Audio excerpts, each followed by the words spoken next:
A very good afternoon to everyone present here. Today I'll be talking about Voronoi tessellations in cell dynamics. Basically, I'll dive deep into how we can apply concepts of computational geometry or graph theory in understanding concepts or principles of cell biology, and how we can manipulate these mathematical concepts to actually make sense of what is going on biologically. By the end of this presentation, we will be able to mathematically represent or mathematically model a representation of human epithelial cells in two-dimensional space. And in order for us to be able to do that, we need to understand what Voronoi tessellations are. And in order for us to understand what Voronoi tessellations are, we need to understand what a Voronoi cell is. So we start with a set of different points, finite number of points, which we call generators. So a Voronoi cell is a set of all these points that share a common characteristic with each other, but the fact that this common characteristic has something to do with the generator of this specific Voronoi cell and not any other Voronoi cell that we have in the space. So we think about uh, dividing a space into different cells, so which is basically we're carrying out clustering. And as soon as we think about clustering, we need to think about borders, because without a border you cannot separate different cells. So what a contact border is that all the points in this contact border share this same characteristic property with both the cells that they are dividing. Now, I'm giving very vague definitions of these characteristic properties. So what is a characteristic property? A characteristic property in this case is noted by this symbol P, and mathematically this is vague. This could be any function, but for the scope of this discussion, this characteristic property is something that is related to the notions of distance. Now, as we will see, this notion of the definition of distance might change as we move along, but we can rest assured that uh, this parameter P is something that is related to distances. So what we understand here is that a Voronoi tessellation is a set of all the Voronoi cells that we have in our space, as well as the contact borders, all the contact borders that are separating these cells from each other. So we understand that Voronoi tessellation is something that covers the entire space until infinity. It extends to it extends in all directions until infinity, and it has different marginal neighborhoods that we are calling Voronoi cells. And we also understand that a contact border can take different shapes based on the choice that we take to define this common characteristic that we're calling P. In this figure, you can see that this is a Voronoi tessellation of a set of 9 generators, and you can see that the choice of deciding what P is basically dictates the shape of each Voronoi cell. We can see here that a Voronoi cell here is polygonal, and also that the contact border is linear. This biologically, this might not always be the case, as we will see later, but this is a good starting point to understand and to extend our understanding of Voronoi cells and representation of cell distribution. So the next idea here is to understand how we can actually make up definitions to be able to represent distribution of cells. We can say that a Voronoi cell is made up of two uh, portions of the cell, that is a cell body, and the protoplasmic region of the cell, that is the lamella. And when I say that, I mean that we can say that there's an xi, that is the center of the cell body, having a radius of ri, which subsequently I'm also assuming that the cell body is circular in shape if we're looking at 2 dimensions, or spherical in shape if we're looking at 3 dimensions. Um, we can also say that this cell body is actually the generator of is the generator of this of the Voronoi cells, and we are representing it by the notation BRIXI. And anything that is not part of this generator, that is anything that is not BRIXI, is the protoplasmic region of the cell, of the Voronoi cell, that we're calling the lamella. So now that we've defined what a Voronoi cell is in the context of biological entities, what we need to do is that we need to understand how we can separate these cells from each other. How can I say that, okay, here is a cell that ends, so this is the region where this cell ends and another cell begins. How can I do that? This we can do by extending the concept of contact borders. So very naively we say that a contact border can act as a perpendicular bisector to the line segment joining the centers of the two cell bodies, or the centers of the two generators of the cells that it is dividing. Why can we say that? Because remember that we said that all the points in the contact border share the same characteristic with both the cells that they're dividing. What is this characteristic? It is the distance. So a line which is equidistant from two different points on either side is the perpendicular bisector of the line segment joining these 2 points, which is why we're coming up with this definition. And as soon as we talk about this, when we talk about distances, usually we talk about Euclidean distances because this is something that is very universally used. But here it wouldn't really make a lot of sense biologically speaking if we take only the Euclidean distance, because when we look at the distribution of cells, we can see that there are some cells that that basically stretch a little more than some other cells. There are some cells that take up a little more space than some other cells do. That is, we can also say that some cells have more priority in deciding where the contact borders will lie, which is why mathematically we are representing that by weights. And what we do is that we subtract the square of these weights from the Euclidean distance, from the square of the Euclidean distance, and in doing so we define our very first contact border using the difference method, since we are subtracting. So what are the different properties can I reach to using this difference method?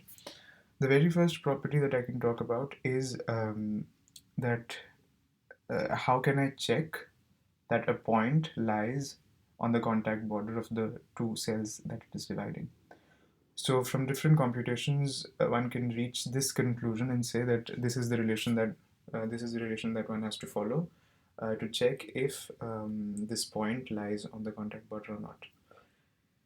You can also see that there are some notations that have emerged which we hadn't seen before. For example, some very important notations here are the deltas at the top. So these deltas basically represent the perpendicular distance from the contact border to the circumference of the cell body. So recall that this is actually the region of the lamella. This is the region which is outside the cell body but not outside the Voronoi cell. Now, in order for biologically, what happens is that these cell bodies are actually separated from each other in the sense that they do not overlap with each other. So that means we need to ensure that these lamella they don't diminish to zero. And in order to ensure that, we can say that this delta I should be greater than 0 as well as this delta j should be greater than 0. All the deltas should be greater than 0, so that the lamella is not so that the cells basically don't overlap with each other, cell bodies. But I can say that, but how can I ensure that this is something that happens? So there's this lemma which says that with all the definitions that we've developed until now, to satisfy the inequalities, that is delta I should be greater than 0 and delta j should be greater than 0. To satisfy these inequalities, it is satisfied if and only if the weights are equal to the radii of the respective cell bodies. So how can I prove that? We can start by proving, or we can prove by starting at the contact borders. We can say that at the contact borders, since they share the same characteristic property with both the cells that they are dividing, we can say that the distance is equal. So we can say that pi is equal to pj. And so we plug in all the values and we find an expression for delta I. As we find an expression for delta I, we can similarly do that for delta j as well. And we have the restriction that delta I is greater than 0, which gives us the expression omega I square minus Ri square is greater than equal to omega j square minus Rj square. But again, since we are also working with delta j which is greater than 0, we reach to the fact that omega j square minus Rj square is greater than equal to omega I square minus Ri square. This means that from one condition we are getting LHS less than equal to RHS, from another condition we are getting LHS greater than equal to RHS, which means that LHS is equal to RHS, which is equal to a constant. And so uh, also from the definition of this distance, of this parameter that we've taken, we know that this constant, we hadn't incorporated this constant when we defined our distance, which means that this constant does not exist, which means that the weight should be equal to the radius. So this is how we can prove. Biologically what this means is that if there's a cell which has a larger radius, it would mean that this radius would be, or this cell would be more, this cell would help in governing where, this cell would have a more priority in governing where the contact border is lying, because it has, if it has a larger radius, it has a larger weight, and having a larger weight means it is more powerful. So we can take whatever weights we want to, but we need to ensure that these weights are equal to the radii of the cell bodies. But the thing is this a good method of approximating human epithelial cells? Because at the end of the day, these are straight lines, and like animal cells, they are not as rigid as we are representing here. So we can say, or we can come up with new definitions for this contact border in order for it to be more fluid and not this rigid. So what we can do is that we can actually, instead of subtracting, we can divide the square of these weights from from the square of the Euclidean distance, and in doing so, we ensure that the distance, or this metric that we're using, is actually circular or spherical if we're looking at 3 dimensions. So again, this has the same principle of how we will go about it. We have to there's this necessary condition of that you have to check whether a point is on the contact border or not. How do we check that? We can again start at the contact border, and you can see that there are different, again, there are some notations that we hadn't seen previously. For example, you have Mij and Rij. Mij is basically the center of this new contact border that we've come up with, and Rij is the radius of this new contact border, because now the contact border is actually circular in 2 dimensions. Again, we see that there's this thing about deltas on top of the diagram, you can see. And again, this is representative of the lamella, and again we have to make sure that this does not diminish to 0. So we have the same inequalities. So this lemma says that, again, which is the same thing, that these inequalities are satisfied if and only if the weights are equal to the radii of the respective cell bodies. Again, how can I prove this? I again start at the contact border. I say that pi is equal to pj. I plug in the values, and for delta I greater than 0, I reach to the fact that Ri omega j is greater than equal to 0, is greater than equal to Rj omega I, and for the second constraint, the inequalities are inversed. And we reach to the fact that for any k, the weights are equal to the radii. So everything is going well and good until now. Is there a way to compare these two methods? Yes, we can see that from the difference method, that is from the first method that we're talking about, it yields polygonal contact borders in 3 dimensions, and the quotient method yields piecewise spherical contact borders. So what would work better with human epithelial cells? the second method would work better with human epithelial cells. We know that because we compare it with microscopic picture of epithelial monolayer cultures of human keratinocytes, and we see that with quotient method approximations, we arrive to some approximations that are extremely close to what the reality is. But is this the end of the story?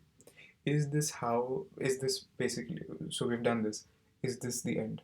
No, because recall that initially we said that Voronoi spaces, they stretch until infinity, and tissues, cell tissues, they do not stretch until infinity. They are finite extensions. So how do we ensure that? How do we close this Voronoi cell? So in order for us to account for this unboundedness, we need to sort of change some definitions and come up with new definitions. One definition that we need is this exterior boundary for each marginal Voronoi cell. It basically says that this characteristic property that we have been constantly talking about, this should be equal to a maximum threshold that we're setting. That means that any point beyond this threshold, or no point beyond this threshold, will be included in the Voronoi tessellation of this biological representation. And as we have an exterior boundary, we also need to understand the concept of a total boundary, which should be the union of this exterior boundary and all the contact borders that we were talking about previously. But since we have incorporated a new threshold, a maximum threshold, we need to understand, or we need to alter the definitions of the Voronoi cells. Because now the Voronoi cell, this would compare with, earlier it was comparing with the distances from all the other generators, but now it also has to compare with the distance or this maximum threshold that we've come up with. Whichever one is minimum, that we have to incorporate and define the Voronoi cell appropriately. Similarly, we also change the definition of contact border, where we take the definition of this distance that we were talking about previously, but we also compare it with this maximum threshold, and whichever one is minimum, we incorporate that to alter the definition. So here we can see that through this choice of this maximum threshold, the Voronoi tessellation that we generate is representative of this finite extension that we have been talking about. And now we understand that a Voronoi cell, previously we saw that it was the power of a Voronoi cell, or the priority of a Voronoi cell was indicative of what the radius of the cell body was. But now, besides that, it is also indicative of what the threshold, the maximum threshold is that we've set up. And with all these altered definitions, we are finally able to close the Voronoi tessellations for the human epithelial cells that we have been talking about. And with this, I would like to end my presentation. Thank you.